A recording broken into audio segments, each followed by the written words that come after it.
नमस्कार, मैं doctor Sujoy Shah, NRC for grapes Pune से आज आपके साथ बात करने के लिए आया हूँ। और आज 12 दिसंबर 2022 इस डेट पे जो मौसम है और इस डेट पे जो बारिश का गुंजाइश हमारे सारे ग्रेप ग्रोइंग एरिया में है, उसी में हमें क्या क्या प्रिकॉशंस लेना है, उसी में हमें कौन कौन सा बीमारी का फोरकास्ट हमारे पास है, इसी के बारे में बात करने के लिए मैं आज आपके सामने आया हूँ। अभी पूरा जो ग्रेप ग्रोइंग एरिया है, इसमें क्लाउड कवर मतलब पूरा आसमान जो है बादल से छाए है और टेम्परेचर और ह्यूमिडिटी दोनों ही ऊपर है। लेकिन शाम के टाइम जब सनसेट के बाद, शाम के टाइम 7 साढ़े 7 के बाद फिर टेम्परेचर नीचे जाएगा। और ये जो फ्लक्चुएशन ऑफ टेम्परेचर और ये जो हर रोज़ टेम्परेचर का कभी ऊंचा कभी नीचा और कभी जो ह्यूमिडिटी का जो इश्यूज़ है, इसमें द्राक्ष में बीमारी का चांसेस बहुत ज़्यादा है। ज़्यादा से ज़्यादा जो भी एरिया है वो सारे हमारे फ्लावरिंग स्टेज या अर्ली बियरिंग स्टेज पे होगा। तो इसीलिए, और ये एक क्रिटिकल स्टेज होता है, एक्सपोर्ट के लिए तो ज़रूर होता है, और जो डोमेस्टिक है मतलब हमारे डोमेस्टिक कंजम्पशन के लिए भी है, इसके लिए भी हमें थोड़ा सा ये क्रिटिकल सिचुएशन होता है। तो इसमें हमें कौन सा केमिकल फवारनी करना है, कौन सा केमिकल हमें व्यापार करना है, इसी के बारे में बात करने के लिए आज की हमारी ये छोटा सा एक प्रेजेंटेशन है। ये जो सिचुएशन है ये कुछ ग्रेप ग्रोइंग एरिया में है, कुछ द्राक्ष की एरिया में है। और जब हम इसको माइक्रोस्कोप के नीचे टेस्ट किए तो इसमें डाउनी का इन्फेक्शन हमने देखा है। मतलब ये जो अभी बहुत सारे एरिया में पीजीआर एप्लीकेशन होता है, तो पीजीआर एप्लीकेशन के साथ बंचमध्ये या घरमध्ये एक ह्यूमिडिटी इंक्रीज हो जाता है, और ह्यूमिडिटी इंक्रीज होने के कारण पुराने जो इन्फेक्शन है डाउनी का, ये फिर हाजिर हो जाता है। तो ये सिचुएशन और ये जो इन्फेक्शन आप देख रहे हैं पान के ऊपर और एकदम राइट हैंड साइड में बंच के ऊपर जो इन्फेक्शन का इनिशिएशन है, ये ग्रेप ग्रोइंग मतलब द्राक्ष की सभी एरिया में से ये फोटोग्राफ हमारे पास अभी आना चालू हुआ है।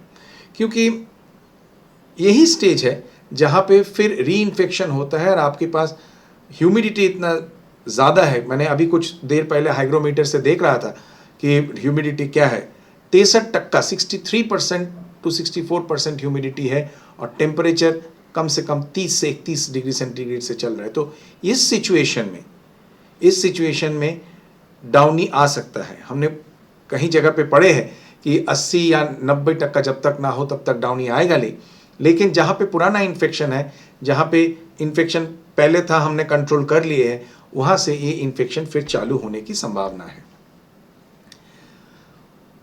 कहीं कहीं कुछ एरिया पे हम ये देखते हैं कि दौ की एरिया, दौ काफ़ी भारी होता है नासिक एरिया में, सटाना का कुछ क्षेत्र में, जहाँ पे दौ की सिचुएशन है, वहाँ पे भी हमें थोड़ा सा ध्यान से हमें देखना चाहिए। क्योंकि यही स्टेज है, यहाँ पे हम कंट्रोल ठीक से ना करें तो फिर ऐसे बंच में पूरा पानी आ सकता है। बंच में पूरा पानी आ जाने से फिर डाउनी का इन्फेक्शन बढ़ेगा, और डाउनी का इन्फेक्शन बढ़ने के कारण ऐसे बंच में रॉटिंग और बंच में जो खराब होने का जो चांसेस है वो आपको क्लियर दिखेगा। इस सिचुएशन पे जहाँ पे बंच का इन्फेक्शन हो चुका है और हमने ठीक से कंट्रोल नहीं कर पाए, तो 100% की नुकसान होने की संभावना है। तो ये थोड़ा हमें ध्यान रखना है, क्योंकि इस सिचुएशन एक ऐसी नाजुक स्थिति है, क्लाउड कवर है, ह्यूमिडिटी हाई है, पानी है, तो इसमें और कुछ एरिया में नासिक में, सांगली में थोड़ा ज़्यादा ही जो रिपोर्ट हमारे पास आए हैं वहाँ पे बारिश हुआ है। तो इसमें ये इन्फेक्शन ज़्यादा होने का चांसेस है और फिर आपकी पूरा बंच रॉट, और जैसे मैंने आपको बोल रहा हूँ कि 100% की नुकसान भी हो सकता है।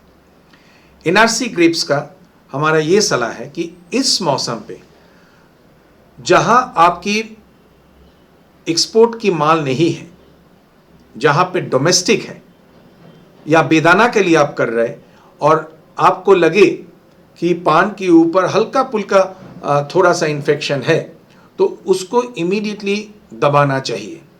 और इसके लिए आपके एमिसाल्ब्रोम या सायाजोफामेट, इस दोनों औषध जो है इसको आप यूज़ कर सकते हैं। जहाँ पे इन्फेक्शन नहीं है, वहाँ पे डाइमेथोमॉर्फ या इप्रोवेलिकारप्रोपिनेब या मैंडीप्रोपोमाइड का इस्तेमाल आप कर सकते हैं। ये सिर्फ वही द्राक्ष के लिए मैं बोल रहा हूँ जो कि बेदाना के लिए है या डोमेस्टिक कंजम्पशन के लिए। एक्सपोर्ट जहाँ पे है वहाँ पे इस स्टेज पे कोई भी हम अंतर प्रवाही बुरशीनाशक यूज करेंगे इस स्टेज पे तो डिटेक्शन होने का चांसेस है। तो डिटेक्शन रोकने के लिए हम बोलते हैं कि potassium salt of active phosphorus या हमारे फॉसेटाइलेन, इसका यूज आप कर सकते हैं। Potassium salt of active phosphorus 4 ग्राम और उसके साथ मैंकोजेब 2 ग्राम टाकी में मिक्स करके आप वापर जरूर कर सकते हैं। इसके अलावा जो हमारे जैविक पद्धति है जैसे कि ट्राइकोडर्मा, इसका व्यापार आप जरूर करिए और 2 से 3 मिली प्रति लीटर पानी के हिसाब से आप जरूर ट्राइकोडर्मा यूज करें। जहां आपको लगे कि बंच के अंदर पानी पहुंच गया है वहां पे आप तार को हिला के थोड़ा बहुत पानी गिरा सकते हैं मिट्टी के ऊपर, ब्लोअर चला सकते हैं। और जहां आपको लगे कि नहीं सिर्फ भीगा हुआ है, वहां पे वेट सीट करके एक केमिकल है जो कि बंच को सुखा देते हैं, उसका यूज आप जरूर कर सकते हैं। डाउनी के लिए ट्राइकोडर्मा सॉइल में, मिट्टी में ड्रिप मध्ये भी आप चालू कर सकते हैं, लेकिन फवारनी करने से इस टाइम पे जहां पे हल्का पुल्का सिम्टम है, जहां पे ज्यादा सिम्टम नहीं है, वो आपका काम में ज्यादा आएगा। ये रहा हमारी भूरी का इन्फेक्शन भी ये हो सकता है, क्योंकि ये जो मौसम है इसमें आप डाउनी और भूरी दोनों को एक साथ भी देख सकते हैं। लेकिन ये जरूरी नहीं है कि भूरी का इन्फेक्शन सिर्फ और सिर्फ पान के ऊपर देखेंगे फिर उसके बाद बंच मध्ये आएंगे। ज्यादा से ज्यादा जो रिपोर्ट हमारे पास है उसमें हम देखते हैं कि पान के ऊपर कोई सिम्टम है ही नहीं, पान के ऊपर कोई लक्षण है नहीं, लेकिन बंच के अंदर सिम्टम जरूर है। और जहां पे लोड ज्यादा है और एक बेरी दूसरा बेरी के साथ, जहां पे बेरी थिनिंग नहीं हुआ है, दूसरा बेरी के साथ चिपक के है बंच में, वहां पे भूरी का आक्रमण थोड़ा ज्यादा है। भूरी का आक्रमण मैं जानता हूं शेतकरी मित्रों ने ट्रायाजोल या SDHI जो भी है, मतलब हेक्साकोनाजोल, डाइफेनाकोनाजोल, फ्लूपायरम फ्लुक्स या आपका मेट्राफेनॉन, ये आप जरूर यूज किए हैं। लेकिन जहां बेदाना के लिए है और या डोमेस्टिक है और आपको लगता है कि थोड़ा बहुत इन्फेक्शन है, वहां पे आप स्पेशलाइज्ड केमिकल जैसे कि साइफ्लुफेनामेड 500 मिली पर हेक्टर पे या पॉलीऑक्सिन डी जिंक सॉल्ट, इसका भी आप इस्तेमाल आप कर सकते हैं 600 मिली पर हेक्टर पे। इससे अलावा आपको लगे कि नहीं हमारे पास जो हम मेट्राफेनॉन यूज कर सकते हैं, हमने एक फवारनी किए है, तो वो सेकेंड राउंड पे भी आप मेट्राफेनॉन का इस्तेमाल कर सकते हैं। ये हमारे जो भूरी नियंत्रण साठी जो भी हमारे केमिकल्स है इसका एक लिस्ट है। Polyoxin D zinc sulphate, zinc salt, ये जो दवा है ये इस साल नया आया है और ये थोड़ा सा महंगा दवा है, लेकिन एफिकेसी भी बढ़िया है। तो इस स्टेज पे जहां पे आपका डोमेस्टिक कंजम्पशन के लिए है, एक्सपोर्ट के लिए माल नहीं है, वहां पे आप जरूर साइफ्लुफेनामेड या पॉलीऑक्सिन डी जिंक सॉल्ट का इस्तेमाल कर सकते हैं। जहां आपको लगता है कि नहीं ये एक्सपोर्ट का माल है, तो वहां पे हमारा सलाह ये रहेगा कि सल्फर का आप यूज करो और उसके साथ आपके जो जैविक नियंत्रण है जैसे कि ट्राइकोडर्मा, जैसे कि एम्पेलोमाइसिस, जैसे कि बैसिलस सबटिलिस, इसका इस्तेमाल आप कर सकते हो। काइटोसन, जहां पे थोड़ा बहुत बारिश है और कलर्ड ग्रेप्स है, वहां पे काइटोसन का यूज आप करेंगे तो आपकी जो बेरी क्रैकिंग का समस्या है, भूरी का समस्या है, उससे आपको थोड़ा कंट्रोल मिल जाएगा। ज्यादा से ज्यादा भूरी का इंफेक्शन हो तो हमारे सलाह ये रहेगा कि क्लोरीन डाइऑक्साइड या ओजोनाइज्ड वाटर की इस्तेमाल आप कर सकते हैं। इससे ये तो हमारे एक नियंत्रण साठी जो भी स्ट्रैटेजी है। इसके अलावा आपको और भी कुछ इंफॉर्मेशन चाहिए तो हमारे जो एग्रो1 का लेख है उसके ऊपर नजर रखिए, हमारे जो एडवाइजरी है हमारे वेबसाइट में उसके ऊपर नजर रखिए, और कोई भी प्रश्न हो तो हमें जरूर फोन करके पूछिए।